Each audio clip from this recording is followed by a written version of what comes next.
हाँ जी students, welcome you back. की हाल है तुहाडा? आई होप कि तुम सब ठीक ठाक हो गए। स्टार्ट करते हैं अज का क्लास जिस च असीं पढ़ने वाले हाँ इंडियन इंग्लिश राइटर, बहुत ज़्यादा फेमस राइटर जिन्हों का नाम है मुल्क राज आनंद। उन्होंने बारे अज पढ़ते हाँ डिटेल्स, उन्होंने life history, autobiographies, works, novels, awards, सारा कुछ पूरी डिटेल्स पढ़ांगे। फिर इसका तुहानूं MCQs प्रोवाइड करवाए जाएंगे। वो MCQs तुसीं खुद सॉल्व करने गाइस। मेक श्योर कि इन्हों के dates, months, years, places, cities, novels names जो भी क्रिएशनस ने उन्होंने प्रॉपरली तुसी नाम्स याद कर रहे हो, 2-3 बार रीडिंग लै रहे हो, फिर तुसी ये वाले MCQs च पार्टिसिपेट करोगे। बिकॉज जदों तुसी इन्हां MCQs के 2-2, 3-3 सैट्स लगा लोगे तो फिर तुहानूं श्योरिटी हो जाऊगी कि तुसी इस राइटर बारे बहुत अच्छी तरह पढ़ चुके हो। तुहानूं 60 to 70% चीज़ां याद हो चुकियां ने। ਜਿਹੜੇ बाकी रह जाएंगे 20 to 30% वो आप टैसट सीरीज करांगे। इस कोर्स के अंदर तुहानूं प्रॉपर सिलेबस नहीं करवाया जाएगा। इस कोर्स के अंदर तुहानूं परफेक्ट टैसट सीरीज मिलेगी। जदों तक तुहाडा एग्जाम नहीं हुंदा उदों तक तुहाडे नाल ही हाँ, बिल्कुल नाल हाँ, तुहानूं बार बार चीज़ां रिवाइज करवाई जाएंगियां, रिकॉल करवाई जाएंगियां। ठीक है, तो चलो शुरू करते हैं अज की क्लास जिस असीं पढ़ते हाँ मुल्क राज आनंद बारे। असीं जे कह दिए जी काफ़ी important writers Indian English writers हुए सन किहड़े-किहड़े, RK नारायण, मुल्क राज, राजा राव, अरुंधति रॉय। तो इन्हां विचों बहुत ज़्यादा one of the most famous writer. ठीक है, इन्हां दे बर्थ दी अगर इन्हां नूं क्या की जांदा सी, किस नाम नाल जानिया जांदा सी? Known as Charles Dickens of India. Charles Dickens कौन सन?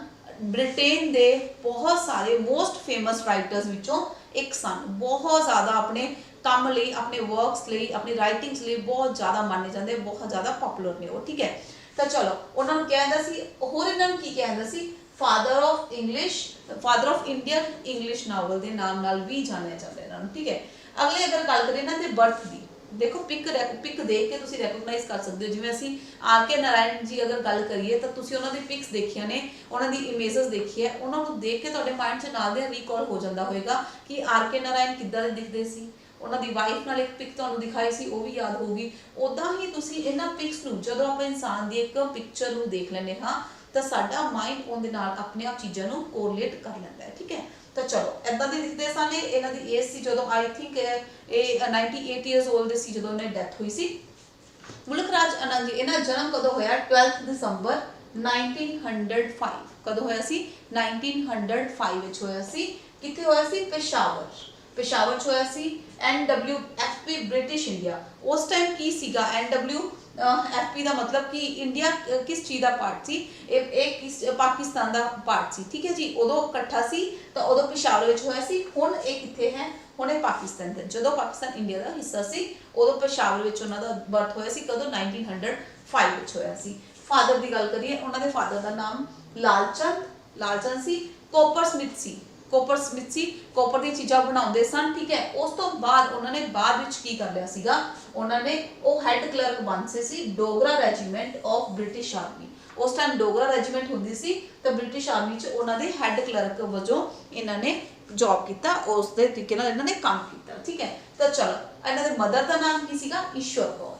मदर का नाम ईश्वर कौर, फादर का नाम लालचंद। वो पहले एक कॉपर स्मिथ सी, उस तो बाद उन्होंने की कर लिया डोगरा रेजीमेंट चो हैड क्लर्क की वजह उन्होंने जॉब की। ठीक है, कितने बर्थ होया सी? पेशावर च होया सी 1905 च 12 दिसंबर। ये वाली डेट्स थोड़ियां परेशान कर सकदियां ने, बट कोई गल नहीं, बार बार रिविजन करांगे तो याद हो जाऊगा। चलो अल्मा मैटर की हुंदा है? इंस्टीट्यूट, किहड़ी जगह तो उन्होंने एजुकेशन प्राप्त की? PhD कर रखी सी इन्होंने, PhD की हुई सी। क्लीयर, तो ये लंडन जाके भी इन्होंने अपनी स्टडी कंटिन्यू की। सब तो पहले इन्होंने की ग्रैजुएशन इन्होंने कित्थे की सी? अमृतसर कॉलेज विच की सी। क्लीयर, तो क्या ग्रैजुएशन कित्थों की? ऑनर्स दे नाल की सी 1924 च। कित्थे? खालसा कॉलेज अमृतसर। खालसा कॉलेज अमृतसर बहुत फेमस है, सानू सबनूं पता है। तो मुल्क राज आनंद जी ने उत्थों ही उन्होंने ग्रैजुएशन की सी 1924 च। 1905 विच उन्होंने बर्थ होया सीगा। ठीक है, Cambridge university college, university college London तो उन्होंने अपना की किया, अपने उत्थे अगे स्टडी कंटिन्यू की। PhD फिलोसफी, PhD किहदे च की? फिलोसफी की। कित्थे? 1929 1924 च ग्रैजुएशन की खालसा यूनिवर्सिटी तो। 1925 कैम्ब्रिज यूनिवर्सिटी चो उन्होंने PhD की। किंदी गाइडेंस के अंडर की? तो प्रोफैसर डॉस हिक्स। ਪ੍ਰੋਫੈਸਰ ਡॉसिक ਦੀ ਗਾਈਡੈਂਸ ਦੇ ਵਿੱਚ ਉਹਨਾਂ ਨੇ PhD ਆਪਣੀ ਕੰਪਲੀਟ ਕੀਤੀ 1929 ਵਿੱਚ। ਉਸ ਤੋਂ ਬਾਅਦ ਉਹ ਇੰਡੀਆ ਆ ਗਏ ਸੀ। ਉਸ ਤੋਂ ਬਾਅਦ ਉੱਥੇ ਕਾਫੀ ਟਾਈਮ ਰਹੇ ਵੀ ਹੈ, ਲੰਡਨ 'ਚ ਕਾਫੀ ਟਾਈਮ ਰਹੇ ਵੀ ਹੈ ਉਹ, ਬਟ ਉਸ ਤੋਂ ਬਾਅਦ ਉਹ ਇੰਡੀਆ ਆ ਗਏ ਸੀ। ਠੀਕ ਹੈ, ਚਲੋ 1939 ਵਿੱਚ ਉਹ ਉਹਨਾਂ ਨੇ ਮੈਰਿਜ ਕੀਤੀ। ਠੀਕ ਹੈ, 1939 ਵਿੱਚ ਕਿਸ ਨਾਲ ਕੀਤੀ? Kathleen Van Gelder. Kathleen Van Gelder actress and communist ਸੀ ਉਸ ਟਾਈਮ ਦੀ, ਕਾਫੀ ਫੇਮਸ ਸੀ। ਤਾਂ ਉਹਨਾਂ ਨਾਲ ਉਹਨਾਂ ਨੇ ਮੈਰਿਜ ਕਰ ਲਈ। ਕਦੋਂ? 1939 ਚ। ਬਟ ਉਹ ਮੈਰਿਜ ਉਹਨਾਂ ਦੀ ਚੱਲੀ ਨਹੀਂ, ਜ਼ਿਆਦਾ ਸਾਲ ਨਹੀਂ ਚੱਲੀ। ਉਹਨਾਂ ਦੀ ਇੱਕ ਡਾਟਰ ਸੀ ਜਿਹਦਾ ਨਾਮ ਕੀ ਸੀ? ਸੁਸ਼ੀਲਾ। ਸੁਸ਼ੀਲਾ ਉਹਨਾਂ ਦੀ ਡਾਟਰ ਦਾ ਨਾਮ ਸੀਗਾ। ਕੈਥਲੀਨ ਵੈਨ ਗੈਲਡਰ ਉਹਨਾਂ ਦੀ ਵਾਈਫ ਸੀ। ਬਟ ਉਹਨਾਂ ਨਾਲ ਉਹਨਾਂ ਦਾ ਡਿਵੋਰਸ ਹੋ ਗਿਆ ਸੀ। ਕਦੋਂ? 1948 ਵਿੱਚ। 1948 ਵਿੱਚ ਉਹਨਾਂ ਦਾ ਡਿਵੋਰਸ ਹੋ ਗਿਆ ਸੀ। 1939 ਵਿੱਚ ਉਹਨਾਂ ਨੇ ਮੈਰਿਜ ਕੀਤੀ ਸੀ। 1948 ਵਿੱਚ ਉਹਨਾਂ ਦਾ ਡਿਵੋਰਸ ਹੋ ਗਿਆ ਸੀ। ਦੈਟ ਉਹਨਾਂ ਨੇ ਮੈਰਿਜ 9 ਇਅਰਸ ਚੱਲੀ। ਉਹਨਾਂ ਦੀ ਇੱਕ ਬੇਟੀ ਸੀ ਜਿਹਦਾ ਨਾਮ ਕੀ ਸੀ? ਸੁਸ਼ੀਲਾ ਸੀ। ਕਲੀਅਰ? ਚਲੋ ਨੈਕਸਟ, ਦੁਬਾਰਾ ਉਹ ਕਿਸੇ ਦੇ ਕੰਟੈਕਟ ਚ ਆਏ। ਕਿਹਦੇ ਕੰਟੈਕਟ ਚ ਆਏ? ਉਹਨਾਂ ਦੇ ਸ਼ਰੀਨ ਵਜ਼ੀਫਦਾਰ, ਨਾਮ ਸੁਣਿਆ ਹੋਏਗਾ, ਬਹੁਤ ਜ਼ਿਆਦਾ ਇੰਡੀਅਨ ਫੇਮਸ ਕਲਾਸੀਕਲ ਡਾਂਸਰ ਨੇ। ਮਤਲਬ ਉਹ ਫਸਟ ਵਨ ਸੀਗੇ ਜਿਹੜੇ ਇਸ ਫੀਲਡ 'ਚ ਉਹਨਾਂ ਨੂੰ ਮੰਨਿਆ ਜਾਂਦਾ ਸੀਗਾ। ਫੇਮਸ ਇੰਡੀਅਨ ਕਲਾਸੀਕਲ ਡਾਂਸਰ ਸੀ ਉਹ ਸ਼ਰੀਨ ਵਜ਼ੀਫਦਾਰ। ਠੀਕ ਹੈ, ਅਗਰ ਉਹਨਾਂ ਦੀ ਪਿਕ ਸਰਚ ਕਰੋਗੇ ਨਾ, ਗੂਗਲ ਕਰੋਗੇ ਤਾਂ ਉਹਨਾਂ ਦੀ ਪਿਕਚਰ ਸ਼ੋ ਹੋ ਜਾਏਗੀ, ਤੁਹਾਨੂੰ ਯਾਦ ਹੋ ਜਾਊਗਾ। 1950 ਵਿੱਚ 48 ਵਿੱਚ ਉਹਨਾਂ ਦਾ ਡਿਵੋਰਸ ਹੋਇਆ। 2 ਸਾਲ ਤੋਂ ਬਾਅਦ ਉਹਨਾਂ ਨੇ 1950 ਵਿੱਚ ਮੈਰਿਜ ਕੀਤੀ ਤੇ 2004 ਤੱਕ ਉਹਨਾਂ ਦੀ ਇਹ ਮੈਰਿਜ ਚੱਲੀ। ਇਹਨਾਂ ਦੀ ਡੈਥ ਆਲਮੋਸਟ ਹੋਈ ਸੀ 2017 ਵਿੱਚ। 2014 ਜਾਂ 17 ਇਹਨਾਂ ਦੀ ਡੇਟ ਹੈ, ਆਈ ਵਿਲ ਰੀਚੈਕ, ਹੈ ਨਾ। ਤਾਂ ਇਹਨਾਂ ਦੀ ਡੈਥ ਬਾਅਦ ਚ ਹੋਈ ਸੀ, ਬਟ ਉਸ ਤੋਂ ਪਹਿਲਾਂ ਇਹਨਾਂ ਦਾ ਡਿਵੋਰਸ ਹੋ ਗਿਆ ਸੀਗਾ। ਕਲੀਅਰ? ਤਾਂ 2004 ਤੱਕ ਇਹ ਵਾਲੀ ਮੈਰਿਜ ਚੱਲੀ ਸੀ ਉਹਨਾਂ ਦੀ। 1939 ਚ ਉਹਨਾਂ ਨੇ ਪਹਿਲਾਂ ਮੈਰਿਜ ਕੀਤੀ। 1948 ਚ ਉਹਨਾਂ ਦੀ ਡਿਵੋਰਸ ਹੋ ਗਿਆ। 1950 ਵਿੱਚ ਉਹਨਾਂ ਨੇ ਫਿਰ ਰੀਮੈਰਿਜ ਕੀਤੀ। ਕਿਹਦੇ ਨਾਲ ਕੀਤੀ? ਸ਼ਰੀਨ ਵਜ਼ੀਫਦਾਰ ਨਾਲ ਕੀਤੀ। ਫੇਮਸ ਕਲਾਸੀਕਲ ਡਾਂਸਰ ਸੀ ਉਹ। ਠੀਕ ਹੈ, ਉਸ ਤੋਂ ਬਾਅਦ ਉਹਨਾਂ ਦੀ ਡੈਥ ਕਦੋਂ ਹੁੰਦੀ ਹੈ? ਉਹਨਾਂ ਦੀ ਡੈਥ ਹੋ ਰਹੀ ਹੈ 2004 ਚ। ਕਿਸ ਦੀ? ਮੁਲਕ ਰਾਜ ਆਨੰਦ। ਮੁਲਕ ਰਾਜ ਆਨੰਦ ਜੀ ਦੀ ਡੈਥ ਕਦੋਂ ਹੋਈ ਹੈ? 2004 ਵਿੱਚ, 28 ਸਤੰਬਰ 2004। ਕਿੰਨੀ ਏਜ ਸੀ ਉਸ ਟਾਈਮ ਉਹਨਾਂ ਦੀ? 98 ਇਅਰਸ 올ਡ। ਕਿਉਂਕਿ ਉਹਨਾਂ ਦੀ ਜਦੋਂ ਬਰਥ ਹੋਇਆ ਸੀ ਤਾਂ ਬਰਥ ਆਪਾਂ ਦੇਖ ਸਕਦੇ ਹਾਂ ਆਲਮੋਸਟ ਉਹਨਾਂ ਦਾ ਕਦੋਂ ਹੋਇਆ ਸੀ? ਐਂਡ ਵਿੱਚ ਹੋਇਆ ਸੀ ਸਾਲ ਦੇ। ਦੇਖੋ ਦਸੰਬਰ ਵਿੱਚ ਹੋਇਆ ਸੀ। ਉਹ ਵਾਲਾ ਈਅਰ ਤਾਂ ਨਿਕਲ ਹੀ ਗਿਆ, ਤੇ ਇਸ ਕਰਕੇ 98 ਇਅਰਸ 올ਡ ਸੀ ਉਹ। ਕਲੀਅਰ? 1905 ਵਿੱਚ ਆਪਾਂ ਰਿਵਾਈਜ਼ ਕਰਦੇ ਹਾਂ ਚੀਜ਼ਾਂ ਨੂੰ ਥੋੜਾ ਜਿਹਾ। 1905 ਵਿੱਚ ਉਹਨਾਂ ਦਾ ਬਰਥ ਹੋਇਆ ਸੀ। ਕਿੱਥੇ ਹੋਇਆ ਸੀ? ਪੇਸ਼ਾਵਰ 'ਚ, ਜਿਹੜਾ ਕਿ ਹੁਣ ਪਾਕਿਸਤਾਨ 'ਚ ਹੈ। ਉਹਨਾਂ ਦੇ ਫਾਦਰ ਦਾ ਨਾਮ ਲਾਲ ਚੰਦ ਸੀ। ਉਹਨਾਂ ਦੀ ਮਦਰ ਦਾ ਨਾਮ ਕੀ ਸੀ? ਉਹਨਾਂ ਦੀ ਮਦਰ ਦਾ ਨਾਮ ਈਸ਼ਵਰ ਕੌਰ ਸੀ। ਉਹਨਾਂ ਦੇ ਫਾਦਰ ਕੀ ਸਨ? ਕਾਪਰ ਸਮਿਥ ਸਨ ਪਹਿਲਾਂ। ਉਸ ਤੋਂ ਬਾਅਦ ਉਹਨਾਂ ਨੇ ਡੋਗਰਾ ਰੈਜੀਮੈਂਟ 'ਚ as a head clerk job ਕੀਤਾ। ਉਸ ਤੋਂ ਬਾਅਦ ਇਹਨਾਂ ਨੇ ਆਪਣੀ ਐਜੂਕੇਸ਼ਨ ਕੁਆਲੀਫਿਕੇਸ਼ਨ ਕਿੱਥੋਂ ਲਈ? ਇਹਨਾਂ ਨੇ ਗ੍ਰੈਜੂਏਸ਼ਨ ਕੀਤੀ ਖਾਲਸਾ ਕਾਲਜ ਅੰਮ੍ਰਿਤਸਰ ਤੋਂ। ਉਸ ਤੋਂ ਬਾਅਦ ਯੂਨੀਵਰਸਿਟੀ ਚਲੇ ਗਏ, ਲੰਡਨ ਦੀ ਯੂਨੀਵਰਸਿਟੀ ਜਾ ਕੇ ਇਹਨਾਂ ਨੇ PhD ਕੀਤੀ। 1924 ਵਿੱਚ 1924 ਵਿੱਚ ਇਹਨਾਂ ਨੇ ਆਪਣੀ ਗ੍ਰੈਜੂਏਸ਼ਨ ਕੰਪਲੀਟ ਕੀਤੀ। 1929 ਵਿੱਚ 5 ਸਾਲ ਵਿੱਚ ਇਹਨਾਂ ਨੇ ਆਪਣੀ PhD ਕੰਪਲੀਟ ਕੀਤੀ। ਫਿਰ ਇਹ ਵਾਪਸ ਇੰਡੀਆ ਆਏ। ਉਸ ਤੋਂ ਬਾਅਦ ਇਹਨਾਂ ਨੇ 1939 ਵਿੱਚ ਕਿਸ ਨਾਲ ਮੈਰਿਜ ਕੀਤੀ? ਕੈਥਲੀਨ ਵੈਨ ਗੈਲਡਰ ਨਾਲ ਮੈਰਿਜ ਕੀਤੀ। ਠੀਕ ਹੈ, ਜਿਹੜੇ ਕੀ ਸਨ? ਐਕਟਰਸ ਐਂਡ ਕਮਿਊਨਿਸਟ ਸੀ ਉਸ ਟਾਈਮ। ਠੀਕ ਹੈ, ਤਾਂ ਇਹਨਾਂ ਦੀ ਇੱਕ ਬੇਟੀ ਹੋਈ ਸੁਸ਼ੀਲਾ। ਫਿਰ ਇਹਨਾਂ ਨੇ 1948 ਵਿੱਚ ਡਾਈਵੋਰਸ ਲੈ ਲਿਆ। 1950 ਵਿੱਚ ਇਹਨਾਂ ਨੇ ਰੀਮੈਰਿਜ ਕੀਤੀ। ਕਿਹਦੇ ਨਾਲ? ਸ਼ਰੀਨ ਵਜ਼ੀਫਦਾਰ ਨਾਲ। ਉਹ ਮੈਰਿਜ ਕਿਦੋਂ ਤੱਕ ਚੱਲੀ? 2004 ਤੱਕ। ਠੀਕ ਹੈ, ਉਸ ਤੋਂ ਬਾਅਦ ਇਸ ਨੂੰ ਆਪਾਂ ਹਟਾਉਂਦੇ ਹਾਂ ਕਿਉਂਕਿ ਤੁਹਾਨੂੰ ਨੋਟਸ ਵਿੱਚ ਮਿਲ ਜੂਗਾ ਕਿ 2004 ਜਾਂ 17 ਇਸ ਤਰ੍ਹਾਂ ਕਰਕੇ ਉਹਦੀ ਡੇਟ ਹੈ। ਠੀਕ ਹੈ, ਤਾਂ ਇਹਨਾਂ ਦੀ ਡੈਥ ਕਦੋਂ ਹੋਈ ਮੁਲਕ ਰਾਜ ਆਨੰਦ ਜੀ ਦੀ? 2004 ਵਿੱਚ। ਕਿੰਨੀ ਏਜ ਸੀ ਉਹਨਾਂ ਦੀ? 98 ਈਅਰ 올ਡ ਸਨ ਉਸ ਟਾਈਮ। ਓਕੇ, ਤਾਂ ਚੱਲਦੇ ਹਾਂ ਨੈਕਸਟ। ਬੇਸਿਕ ਚੀਜ਼ਾਂ ਸਾਡੀਆਂ ਹੋ ਚੁੱਕੀਆਂ। ਹੁਣ ਆ ਜਾਓ literary career.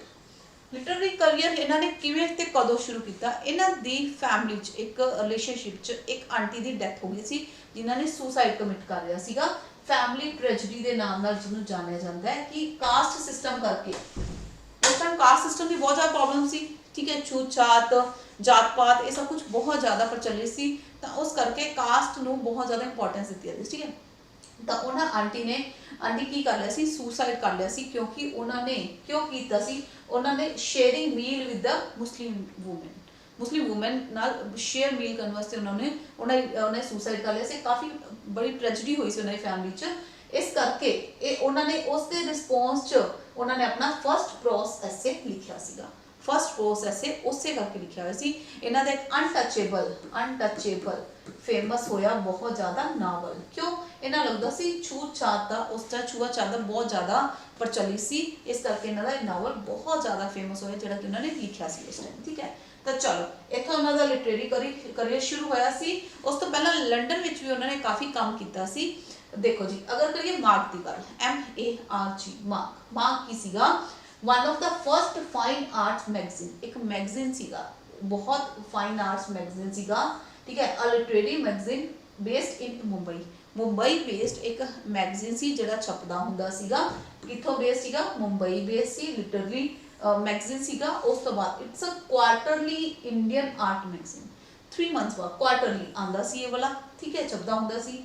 A publisher of books on the arts, एक केड़े पब्लिशर सी की पब्लिश करदे सन?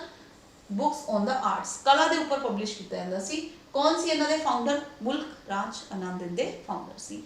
मार्क की सी अगर गल करिए तो एक मैगजीन सी। ठीक है, मैगजीन वो इन्हां दे फाउंडर सन। ठीक है, मुल्क राज आनंद दे फाउंडर सन। कदों फाउंड किया इनू, कदों फाउंडर इनू पब्लिश होया सी, कदों होना शुरू होया सी? 1946 च। हुण आपां कुछ डेट्स नू रिकॉल करते हाँ। देखो 1905 विच इन्हां दा बर्थ होया सी। 1924 विच इन्हां ने ग्रेजुएशन की सी। 1929 विच इन्हां ने PhD की सी। किहदे च कीती सी? फिलोसफी च कीती सी PhD। ठीक है, उस तो बाद इन्हां ने मैरिज की। किहदे नाल मैरिज की? 1939 विच इन्हां ने कैथलीन नाल मैरिज की। ठीक है, 1948 विच इन्हां दा डाइवोर्स हो गया। इन्हां दी एक बेटी सी सुशीला। उस तो बाद 1950 विच इन्हां ने वापस मैरिज कर दी। किहदे नाल? शरीन वजीफदार नाल। इन्हां ये वाली मैरिज कदों तक चली? 2004 तक चली। कदों तक चली? 2004 तक ये वाली मैरिज चली। तो हुण तुहाडे डेट्स रिकॉल हो चुके हैं, एक बार आपां रिकॉल कर चुके हाँ। उस तो बाद द प्रोग्रेसिव राइटर्स एसोसीएशन, एक लंडन बेस्ड एक एसोसीएशन सी जिसका नाम see the progressive writers association. He was the founding member in London.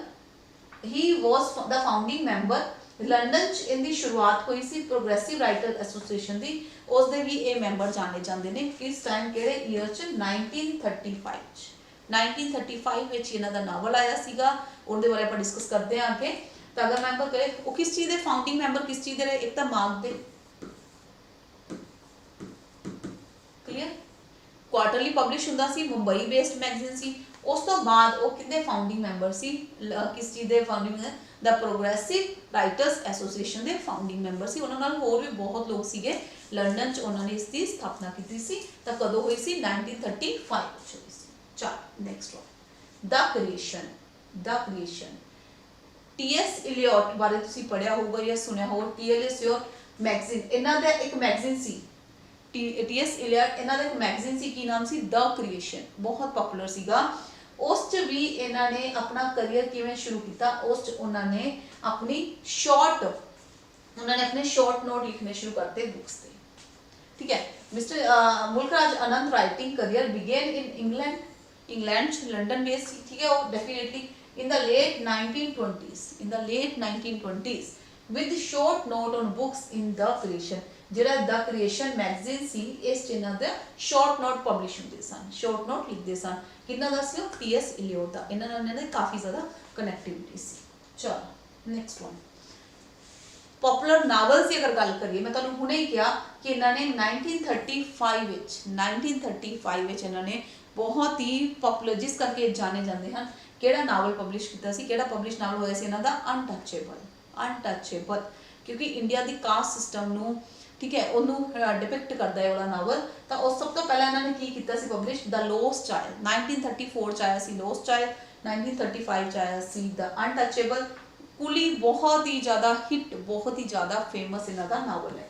एक बार तुसीं इन्हां दी डिटेल्स पढ़ो, उस तो बाद जो MCQs करोगे आप फिर रिविजन करांगे, सारिया चीज़ों बार बार रिकॉल करते जावांगे तो तुहानूं अपने आप याद होंदियां रहणगियां। ठीक है, चलो उस बाद टू लीव्स एंड अ बड, काफ़ी ज़्यादा फेमस सी नावल।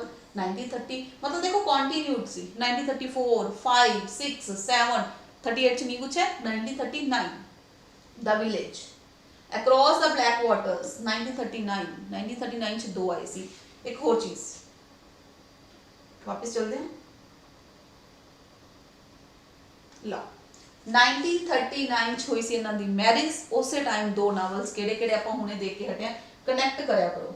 ਇਹਨਾਂ ਦੇ ਮੈਰਿਜ, ਜਦੋਂ ਇਹਨਾਂ ਦੀ ਮੈਰਿਜ ਹੋਈ ਸੀ ਉਸੇ ਈਅਰ ਚ ਦੋ ਨਾਵਲਸ ਆਏ ਸੀ, ਕਿਹੜੇ ਕਿਹੜੇ? The village and the across the black water. Village ਐਂ ਲਗਾ ਲਓ ਵੀ 1939 ਚ ਉਹਨਾਂ ਨੇ ਮੈਰਿਜ ਕੀਤੀ ਸੀ ਵਿਲੇਜ ਚ ਜਾ ਕੇ, ਐਂ ਯਾਦ ਕਰ ਲਓ, ਇਦਾਂ ਯਾਦ ਹੋ ਜਾਊਗਾ। ਉਸ ਤੋਂ ਬਾਅਦ ਅਕ੍ਰੋਸ ਦਾ ਬਲੈਕ ਵਾਟਰ ਨੂੰ ਕ੍ਰੋਸ ਕਰਕੇ ਉਸ ਤੋਂ ਪਰੇ ਜਾ ਕੇ ਇੱਕ ਵਿਲੇਜ ਚ ਉਹਨਾਂ ਨੇ 1939 ਚ ਮੈਰਿਜ ਕੀਤੀ ਸੀ। ਕਿਹਦੇ ਨਾਲ ਕੀਤੀ ਸੀ? ਕੈਥਲੀਨ ਨਾਲ ਕੀਤੀ ਸੀ। ਕਲੀਅਰ? ਚਲ ਨੈਕਸਟ ਆ ਜਾਓ ਜੀ। 1942 ਚ ਦ ਸਵੋਰਡ ਐਂਡ ਦ ਸਿਕਲ, 1945 ਚ ਦ ਬਿਗ ਹਾਰਟ, ਦੋ ਨਾਵਲਸ ਹੋ ਗਏ। ਉਸ ਤੋਂ ਬਾਅਦ 1951 ਚ ਸੈਵਨ ਸਮਰਸ, ਬਹੁਤ ਹੀ ਹਿੱਟ ਫਿੱਟ, ਬਹੁਤ ਜ਼ਿਆਦਾ ਹਿੱਟ ਫਿੱਟ ਇਹਨਾਂ ਦੀ ਆਟੋਬਾਇਓਗ੍ਰਾਫੀ ਹੈ। ਇਹਨੂੰ ਆਪਾਂ ਡਿਟੇਲ ਚ ਅੱਗੇ ਡਿਸਕਸ ਕਰਾਂਗੇ। ਇਹਨਾਂ ਵਾਸਤੇ ਇਸ ਚ ਇਹਨਾਂ ਨੇ ਕੀ ਕੀਤਾ ਸੀਗਾ, ਆਪਣੇ ਰਾਈਟਰ ਦੀ ਇੱਕ ਲਾਈਫ ਦੇ 7 ਇਅਰਸ ਨੂੰ ਡਿਪਿਕਟ ਕੀਤਾ ਸੀਗਾ, ਅਨਕੌਂਸ਼ੀਅਸ ਐਂਡ ਕੌਂਸ਼ੀਅਸ ਕਰਕੇ, ਕੌਂਸ਼ੀਅਸ ਇਅਰਸ, ਠੀਕ ਹੈ। ਤਾਂ ਉਸ ਨੂੰ ਆਪਾਂ ਡਿਸਕਸ ਕਰਾਂਗੇ ਕਿ ਸੈਵਨ ਸਮਰਸ ਦੇ ਨਾਮ ਨਾਲ ਜਾਣਿਆ ਜਾਂਦਾ। The private life of an Indian prince, 1953 1960 ਨਾਲ ਸ਼ਾਇਦ ਤੁਹਾਡੀ ਕੋਈ ਮੈਮਰੀ ਯਾਦ ਹੋਵੇ। ਇਸ ਤੋਂ ਪਹਿਲਾਂ ਜਿਹੜਾ ਆਪਾਂ ਟੌਪਿਕ ਪੜ੍ਹਿਆ ਇੱਕ ਆਰ ਕੇ ਨਾਰਾਇਣ ਜੀ ਬਾਰੇ, ਹੋ ਸਕਦਾ ਤੁਹਾਨੂੰ ਯਾਦ ਹੋਵੇ, ਤੁਹਾਨੂੰ ਰੀਕਾਲ ਕਰਵਾ ਰਿਹਾ ਮੈਂ, ਹੋ ਸਕਦਾ ਤੁਹਾਨੂੰ ਯਾਦ ਆ ਜਾਏ ਕਿ 1958 ਵਿੱਚ ਆਰ ਕੇ ਨਾਰਾਇਣ ਜੀ ਨੇ ਕਿਹੜਾ ਨਾਵਲ ਪਬਲਿਸ਼ ਹੋਇਆ ਸੀ ਉਹਨਾਂ ਦਾ? ਦ ਗਾਈਡ। ਕਿਹੜਾ ਨਾਵਲ ਪਬਲਿਸ਼ ਹੋਇਆ ਸੀ? ਦ ਗਾਈਡ ਪਬਲਿਸ਼ ਹੋਇਆ ਸੀ। 1960 ਵਿੱਚ ਉਹਨਾਂ ਨੂੰ ਕਿਹੜਾ ਅਵਾਰਡ ਮਿਲਿਆ ਸੀ? ਸਾਹਿਤ ਅਕੈਡਮੀ ਅਵਾਰਡ ਮਿਲਿਆ C R K Narayan ji ਨੂੰ। ਕਿਸ ਵਾਸਤੇ? ਦ ਗਾਈਡ ਵਾਸਤੇ। ਤੇ 1960 ਵਿੱਚ ਹੀ ਇਹਨਾਂ ਦਾ ਕਿਹੜਾ ਨਾਵਲ ਆਇਆ ਸੀ? The old woman and the cow. The old woman and the cow.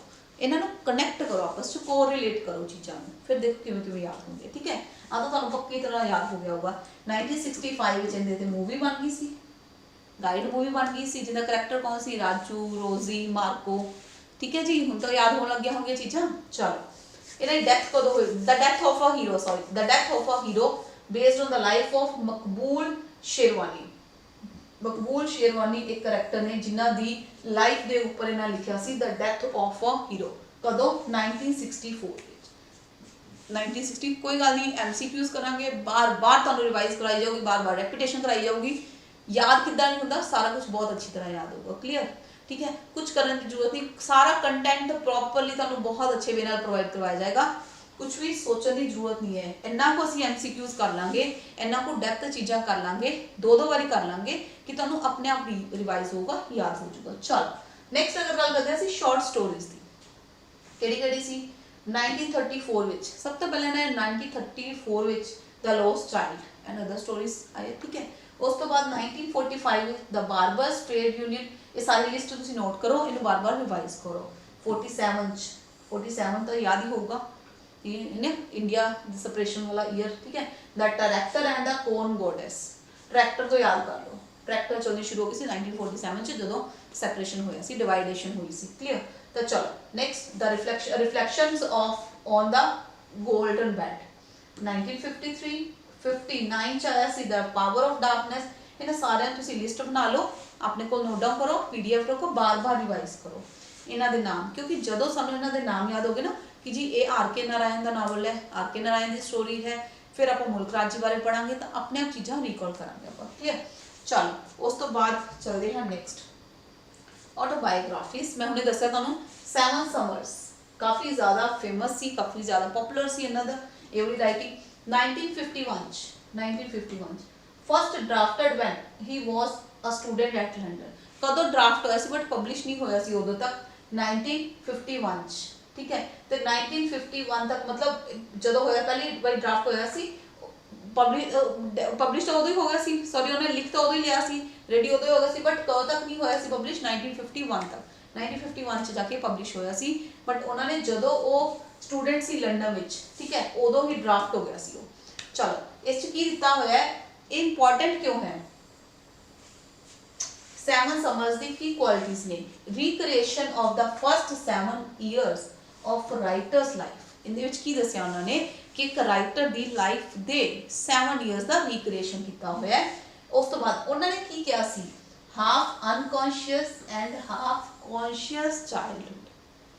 ਉਹਨਾਂ 7 ਇਅਰਸ ਉਹਨਾਂ ਨੇ ਕੀ ਕਿਹਾ ਸੀ? Half conscious and half unconscious childhood. 7 summers ਕਦੋਂ? 1959 वन विच ड्राफ्ट कदों हो गया सी जदों स्टूडेंट सन लंडन यूनिवर्सिटीज़। ठीक है, चलो मॉर्निंग फेस बहुत इंपॉर्टेंट है 1968 इनके करके इन्होंने की मिला सी साहित्य अकादमी अवार्ड 1971 आर के नारायण जी ने कदों मिला सी 1960 विच मिला सी साहित्य अकादमी अवार्ड। मुल्क राज जी को कदों मिला सी 1971 यानी कि 11 साल बाद उन्होंने तो। ठीक है, चल कन्वर्सेशंस इन ब्लूम्सबेरी 1981 पिपली साहिब 1985 तो ये वाली डेट्स याद रखोगे। आई होप कि तुम्हें याद हो जाएगा अगर करते जाओगे तो स्टैप बाय स्टैप। तो आर के नारायण जी ਨੂੰ 2000 ਵਿੱਚ ਕਿਹੜਾ ਅਵਾਰਡ ਮਿਲਿਆ ਸੀ? ਉਹਨਾਂ ਦੀ ਡੈਥ ਕਦੋਂ ਹੋਈ ਸੀ? 2001 ਵਿੱਚ। ਕਦੋਂ ਹੋਈ ਸੀ ਉਹਨਾਂ ਦੀ ਡੈਥ? 2001 ਵਿੱਚ। ਉਹਨਾਂ ਦੀ ਡੈਥ ਤੋਂ 1 ਸਾਲ ਪਹਿਲਾਂ ਉਹਨਾਂ ਨੂੰ ਪਦਮ ਵਿਭੂਸ਼ਣ ਮਿਲਿਆ ਸੀ, ਸੈਕਿੰਡ ਹਾਈਐਸਟ ਅਵਾਰਡ ਦਾ ਪਦਮ ਵਿਭੂਸ਼ਣ ਮਿਲਿਆ ਸੀ 2000 ਵਿੱਚ। 1960 ਵਿੱਚ ਸਾਹਿਤ ਅਕਾਦਮੀ ਅਵਾਰਡ ਇਹਨਾਂ ਨੂੰ ਕਦੋਂ ਮਿਲਿਆ ਸੀ? 1971 ਵਿੱਚ। ਨੋਟੇਬਲ ਅਵਾਰਡਸ ਕਿਹੜੇ-ਕਿਹੜੇ ਅਵਾਰਡਸ ਇਹਨਾਂ ਨੂੰ ਮਿਲੇ ਸੀ? ਇੰਟਰਨੈਸ਼ਨਲ ਪੀਸ ਪ੍ਰਾਈਜ਼ 1953 ਵਿੱਚ। ਠੀਕ ਹੈ, 1967 ਵਿੱਚ ਪਦਮ ਭੂਸ਼ਣ। ਠੀਕ ਹੈ, ਉਸ ਤੋਂ ਬਾਅਦ ਸਾਹਿਤ ਅਕਾਦਮੀ ਅਵਾਰਡ 1971 ਵਿੱਚ। ਕਦੋਂ ਮਿਲਿਆ ਸੀ? 1971 ਵਿੱਚ। ਆਰ ਕੇ ਨਾਰਾਇਣ ਜੀ ਨੂੰ ਕਦੋਂ ਮਿਲਿਆ ਸੀ? 1960 ਵਿੱਚ। ਇਹਨਾਂ ਨੂੰ ਕਦੋਂ ਮਿਲਿਆ ਸੀ? 1971 ਵਿੱਚ। 53 ਵਿੱਚ ਕਿਹੜਾ ਮਿਲਿਆ ਸੀ? International piece price. ठीक है, तो ACI दी अपने किहड़े राइटर? मुल्क राज आनंद जिन्होंने बारे असीं पढ़िया 1905 विच इन्हां दा बर्थ होया। 1924 च इन्हां ने की कीता? ग्रेजुएशन कीता। 1929 च इन्हां ने की कीता जी? की कीता सीगा? इन्हां ने PhD कीती सी फिलोसफी। ठीक है, फादर दा नाम लालचंद, मदर दा नाम ईश्वर कौर। ठीक है, हुण क्लीयर हो गया, चीज़ां रिवाइज हो चुकी है। तो चलो कंटिन्यू करांगे इस सैशन नूं, नाल नाल असीं करांगे MCQs प्रैक्टिस। तो मिलते हैं next session guys. Okay guys, take care, bye bye.